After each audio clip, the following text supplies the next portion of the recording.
Yeah. Kung tinamaan ka, baka para sa'yo to. Kung hindi, sumabay ka lang sa tugtog.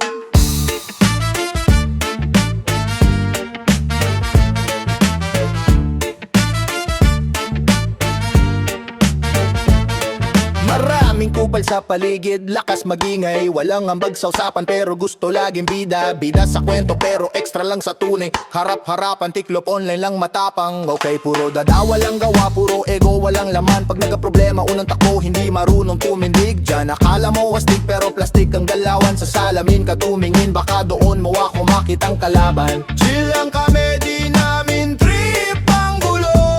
Pero pag kupal ka sa aming kusang lalapit ang bida. Hindi kami kaaway pero totoo. Kaya huwag kang lalapit kung baho ang dala mo. Hoy! Kupal sa eksena, lagi maingay, walang saysay. Hoy! Puro hangin ang laman, walang bigat ang patunay. Hindi lahat ng malakas ang boses ay may tunay na halaga. Sa mundong to, ang totoo lang ang tatagal. Hindi ka sigurado dyan, ha?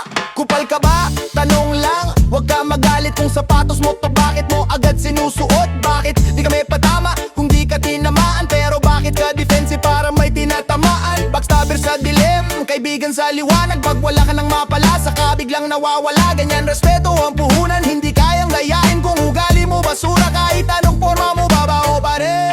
Easy, easy. Hindi lahat ng ngiti ay totoo.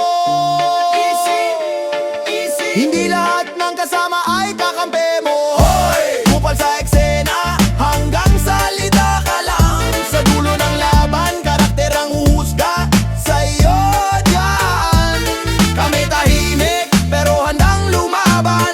Pag totoo ka sa sarili mo, wala kang kailangang patunayan. Para sa mga kupal, salamat sa inspirasyon. Para sa mga totoo, Ito ang tunog ng paninindigan.